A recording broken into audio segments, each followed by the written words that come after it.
सभी परिजनों को मेरा प्रणाम। आज जन्माष्टमी पर्व है। मेरे सारे ही बहन और भाइयों को जन्माष्टमी पर्व की बहुत बहुत हार्दिक शुभकामनाएं। हम आजकल स्वाध्याय कर रहे हैं मन स्थिति बदले तो परिस्थिति बदले। इस पे 2-3 वीडियो बन चुकी हैं और आज ये है। अगर आप देखना चाहते हैं पुरानी वीडियोस तो आप मेरे चैनल पे जाके देख सकते हैं। चलिए शुरुआत करते हैं आज की। विभूतियों को सही गलत तरीके से अर्जित कर लेना एक बात है और उनका सदुपयोग कर सकना सर्वथा दूसरी। संपदाओं के संग्रहकर्ता इस संसार में असंख्यों भरे पड़े हैं, पर जो उनका सही सदुपयोग कर पाए वे खोजने पर भी उंगलियों पर गिनने जितने ही मिलेंगे। इसे एक विडंबना ही कह सकते हैं कि सफलताएं अर्जित करने वाले को सदुपयोग नहीं आता और जो उसे सही प्रयोजनों में प्रयुक्त कर सकते हैं वे पुरुषार्थ को अर्जन के स्तर तक पहुंचा सकने में समर्थ नहीं हो पाते। काश प्रतिभा और सदाशयता का एक ही केंद्र पर केंद्रीकरण बन पड़ा होता तो यह संसार कितना सुखी और समुन्नत दृष्टिगोचर होता। सदुपयोग न बन पड़े तो इसमें भी किसी प्रकार संतोष किया जाता रह सकता है कि जो कमाया गया था वह निरर्थक गुम गया, पर नष्ट तब होता है कि जिसके सदुपयोग से व्यक्ति और समाज का बहुत कुछ हित साधन हो सकता था उसका ठीक उल्टा प्रयोग बन पड़ा और अनर्थ का वह सरंजाम जुटा जिससे कम से कम बचा तो जा सकता था। समर्थ व्यक्ति ही उद्दंडता अपनाते और अनाचार पर उतारू होते हैं। संपन्न लोग ही अपने वैभव को ऐसे प्रयोजनों में नियोजित करते हैं जिनसे शोषण, उत्पीड़न और पतन पराभव का माहौल बने। संसार में छल, छद्म और प्रपंच के जाल बिछाने वालों में प्रधानता वही लोग रहे हैं जिन्हें विद्वान समझा और बुद्धिमान कहा जाता है। युद्धोन्माद भड़काने और असंख्यों पर अगणित विपत्तियां ढाने वाले में सत्ताधारी ही अग्रणी रहे हैं। अच्छा होता यह मूर्धन्य कहे जाने वाले सफल न होते।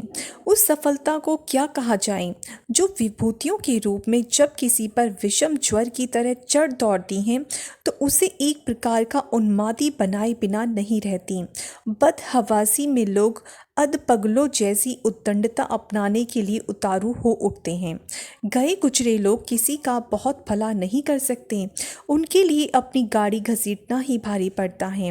वे सब तो दरिद्रता, दुर्बलता और अशिक्षा के दलदल में धंसे रहने के कारण किसी की कुछ भलाई भी नहीं कर सकते। सेवा सहायता का सुयोग उनसे बन ही नहीं पड़ता।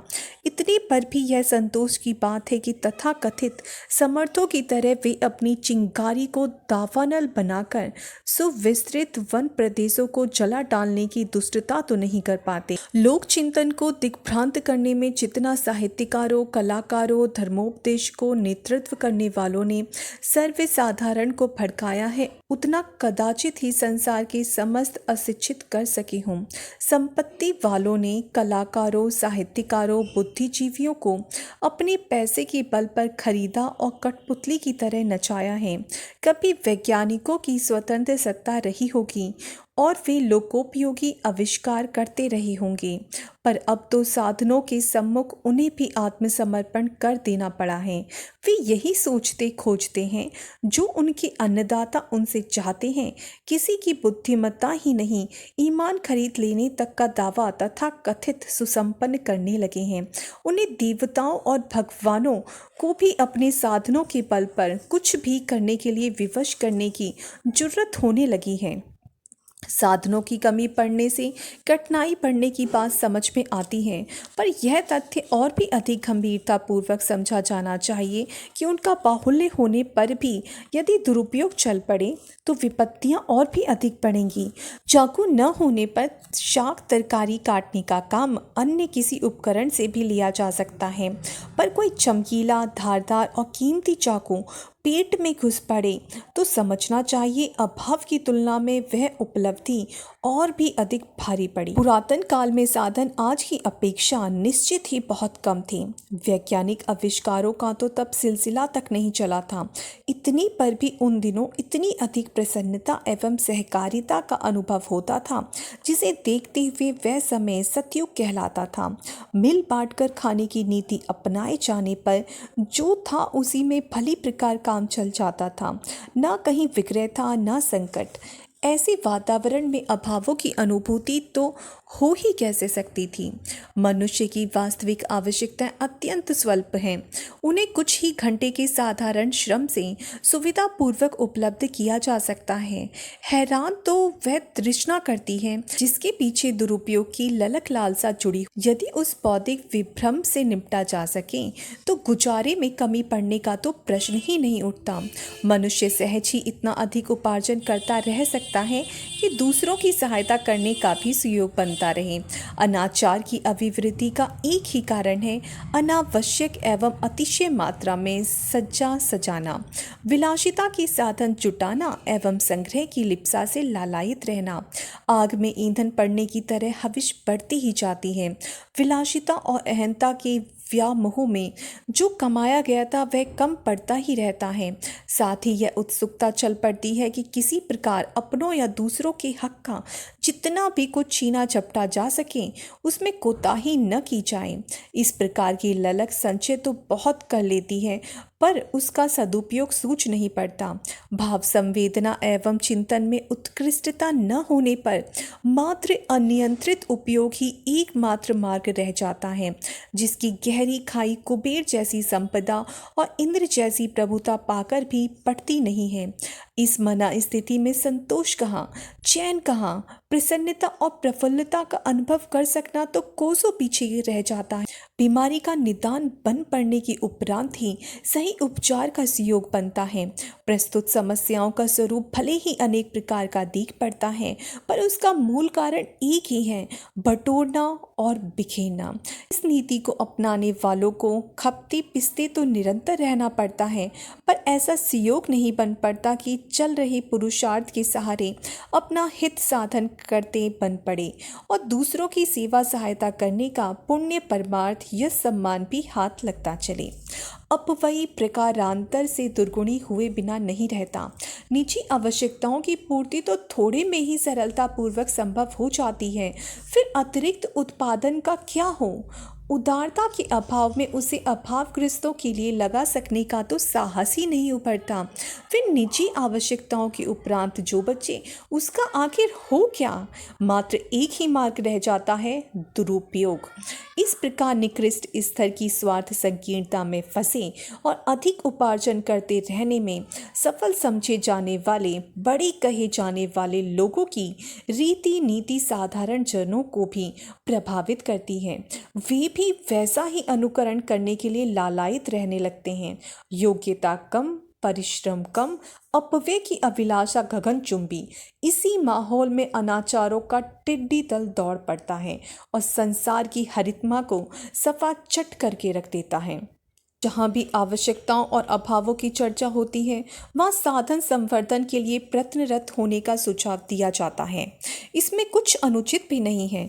बढ़े हुए साधनों के सहारे अनेकों उपयोगी कार्य किए जा सकते हैं, इसलिए आप्तजन 100 हाथों से कमाने का उत्साह उभारते रहे हैं, पर उनके साथ ही हजारों हाथों से खर्च करने का निर्देश भी दिया जाता है, जहाँ दुरुपयोग कर गुजरने के लिए नहीं वरन सदाशयता भरे प्रगतिशील प्रयोजनों के लिए उस उपार्जन को नियोजित करने के लिए प्रोत्साहन दिया गया है। वैसा अनावश्यक संचय न किया जाए जिसकी परिणति आमतौर से दुर्व्यसनों के लिए ही होती है, जो ईर्ष्या उभारती है और दूसरों को भी उसी अवांछनीय मार्ग पर चल पड़ने के लिए बरगलाती है। पारा पचता नहीं, वह शरीर के विभिन्न अंगों में से फूट फूट कर निकलता है। इसी प्रकार अनावश्यक और बिना परिश्रम का कमाया हुआ अथवा निष्ठुरता की मानसिकता से विलासिता जैसे दुष्प्रयोजनों में उड़ाया गया धन हर हालत में अनर्थ ही उत्पन्न करेगा। इसके दुष्परिणाम ही सामने आएंगे। खुले तेजाब को, जलती आग को कोई कपड़े में लपेट कर नहीं रखता। इसी प्रकार उत्पादन में लगी हुई पूंजी के अतिरिक्त निजी खर्च के लिए मौज मजे में उड़ाने के लिए कुछ संचय जमा नहीं किया जाना चाहिए, अन्यथा उसमें मात्र गलत परंपराएं ही जन्म लेंगी। अमीरों की संतानें आमतौर से आराम तलब, निकम्मी और दुर्गुणी ही होती हैं। जो कुछ परिश्रम पूर्वक ईमानदारी से नहीं कमाया गया है, जिसे उपयोगी प्रयोजन में लगाने से रोककर अनियंत्रित संकीर्ण स्वार्थपरता के लिए जमा कर कर रखा गया है, उसकी अवांछनीय प्रतिक्रिया न केवल संचयकर्ता को वरन उससे किसी भी रूप में प्रभावित होने वाले को भी पतनोन्मुख प्रवृत्तियों में धकेले बिना न रहेगी। दुष्प्रयोग की तरह निष्क्रियता, निरुत्साह भी अनिष्टकारक हैं। आलसी प्रमादी ही आमतौर से दरिद्र पाए जाते हैं। उत्साह का अभाव ही उन्हें शिक्षा से वंचित रखता है। सभ्यता के अनुशासन को अभ्यास में न उतार पाने के कारण ही लोग अनगढ़ और पिछड़ी स्थिति में पड़े रहते हैं। यदि उनके इन दोष दुर्गुणों को हटाया घटाया जा सके तो इतने भर से निजी प्रतिभा में नया उभार आ सकता है और उस दरिद्रता से छुटकारा मिल सकता है जिसके कारण कि आए दिन अभावों, असंतोषों और अपमानों का दबाव सहना पड़ता है। कहने को तो यूँ भी कहा जाता है कि अभावग्रस्त परिस्थितियों के कारण मनुष्य को त्रास सहने पड़ते हैं, पर गंभीरता के साथ निरीक्षण परीक्षण करने पर तो दूसरी ही बात सामने आती है। व्यक्तित्व की गहराई में घुसी हुई अवांछनीयताओं के कारण ही मनुष्य गई गुजरी परिस्थितियों में पड़ा रहता है। श्रमिकों में कितनी ही अच्छी कमाई करते हुए भी देखे जाते हैं, पर उनकी आदत में नशेबाजी, जुआ, आवारागर्दी जैसी कितनी ही बुरी आदतें जुड़ी जाती हैं। जो कमाते हैं उसे गवा देते हैं और अभावों की शिकायत करते हुए ही जिंदगी गुजारते हैं। उनका परिवार भी इसी अनौचित्य की चक्की में पिसता और बर्बाद होता रहता है। बात श्रमिकों तक ही सीमित नहीं है, वह धनिकों के ऊपर और भी अधिक स्पष्ट रूप से लागू होती है। दुरुपयोग उन्हें भी दुर्गुणी, दुर्व्यसनी बनाता ही है। तो वह के रहते किसी के पास खुशहाली रह सकेगी या उसके माध्यम से उपयोगी प्रगति संभव हो सकेगी, इसकी आशा अपेक्षा नहीं करनी चाहिए। धनिकों की, विद्वानों की, समर्थों की, कलाकारों की अपने देश में कमी नहीं। देश में गरीब और अशिक्षितों का बाहुल्य होते हुए भी प्रतिभावानों का इतना बड़ा वर्ग मौजूद है जो अपने साधनों को सर्वतोमुखी प्रगतिशीलता के लिए नियोजित कर सकें। तो उतने भर से ही उत्थान, उत्कर्ष और अभ्युदय का वातावरण देखते देखते बन सकता है। महापुरुषों का आकलन दो ही आधारों पर होता है। एक तो उनने समर्थता अर्जन के लिए कठोर प्रयत्न किया है, दूसरा उन उपलब्धियों को उदारता पूर्वक प्रगतिशीलता की पक्षधर सत्प्रयोजनों के लिए नियोजित कर दिया होता है। यह दो कदम उठाने पर कोई महामानवों की पंक्ति में बैठ सकने की स्थिति में पहुंच जाता है। ऐसे लोगों का बाहुल्य जिस भी समुदाय में, क्षेत्र में होगा, वहाँ न सौहार्द की कमी रहेगी, न समर्थता की, न प्रगतिशीलता की। उदारता, प्रामाणिकता और परमार्थ परायणता, यह तीन ही ऐसे गुण हैं जिनका उपार्जन, अभिवर्धन करने पर व्यक्ति न केवल अपने को सुखी समुन्नत बना सकता है, वरन उसकी क्रियाकलापों से संबंध समूचा परिकर ऊंचा उठता, आगे बढ़ता चला जाता है। अगली शताब्दी में उज्जवल भविष्य की संभावनाएं विनिर्मित करने के लिए क्या संपदा जुटानी पड़ेगी, किस स्तर की समृद्धि जुटानी पड़ेगी, किस प्रकार की योजना और विधि व्यवस्था बनानी पड़ेगी, इसका ऊहापोह करना समय रहते उचित भी है और आवश्यक भी। किंतु इतना तो ध्यान रखना ही पड़ेगा कि लोगों की मानसिकता यदि घटिया रही, उनके दृष्टिकोण का दौर यदि आज की तरह ही चलता रहा, तो जो इच्छित एवं उपयुक्त है उसे उपलब्ध कर सकना शताब्दियों सहशताब्दियों में भी संभव न हो सकेगा। साधनों का महत्व तो अवश्य है, पर इतना नहीं कि उन्हें व्यक्तित्व के स्तर से भी ऊंचा माना जा सके। गरीब देशों के लोग सर्वथा निठल्ले निकम्मे ही रहते हों, ऐसी बात भी नहीं है। इन्हें बहुत कुछ पाने की इच्छा उत्सुकता न रहती हो, सो बात भी नहीं है। शरीर संरचना भी उनकी एक जैसी ही होती है। कई तो उनमें से शिक्षित और समर्थ भी रहते हैं, इतने पर भी गई गुजरी परिस्थितियां उनका पीछा नहीं छोड़ती। अभावों, कष्टों, विद्रोहों और संकटों का माहौल कहीं ना कहीं से आ ही धमकता है। व्यक्तित्व को गरिमा संपन्न बना सकने में अड़ा रहने वाला अवरोध ही प्रधान इसका कारण होता है, जिसके कारण या तो वे अभीष्ट अर्जन उत्पादन कर ही नहीं पाते, या फिर से उसे स्वभावगत अस्त व्यस्तता के कारण ऐसे ही गवा उड़ा देते हैं। इसके ठीक विपरीत यह भी पाया गया है कि साधु, सज्जन, सद्गुणी, सेवाभावी लोग नकटने साधनों से सदाशयता की रीति नीति अपनाते हुए हंसता हंसाता और खिलता खिलाता जीवन जी लेते हैं।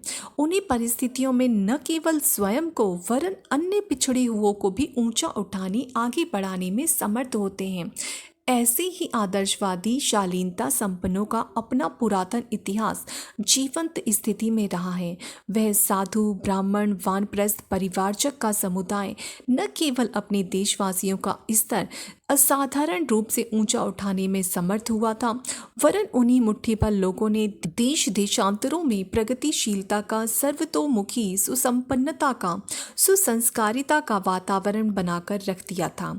गरीबी किसी के मार्ग में बाधक नहीं होती, मात्र कुपात्रता ही उसकी आड़ में छिपकर सर्वत्र गंदगी फैलाती और पतन पराभव का माहौल